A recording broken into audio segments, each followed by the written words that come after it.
आज बना रहे हैं हैकिंग कॉफ या खांसी की अमरूद और गुआवा के साथ रेसिपी, जो कि बहुत सिंपल है और रात को खाने से पहले आपने इसको खाना है। यहाँ पे आपने सिंपल आटे की मोटी सी एक रोटी बना लेनी है।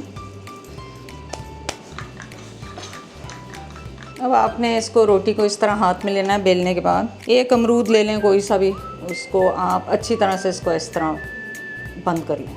इस तरह करके आप इसे बंद कर लें। अब आपने इसको अच्छी तरह से इस तरह बंद कर लेना है, ताकि ये जब आपने इसको स्टोव पे पकाना है तो ये खुले नहीं।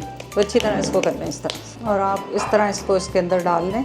और अब आपने इसके ऊपर स्टोव पे रखना है और इसको इस तरह घुमाते जाना है और पकाते जाना है।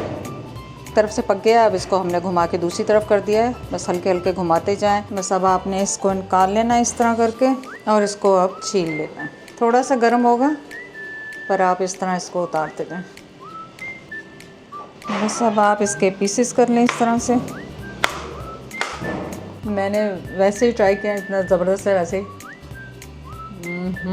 बिस्मिल्लाहिर्रहमानिर्रहीम। इसको पूरा साबुत खा जाना है। इसको साबुत खा लें, काट के खा लें, जैसे भी आपकी खुशी। अब देखते हैं खांसी को क्या करता है, लेकिन वैसे खान जायके में तो बेहतरीन है।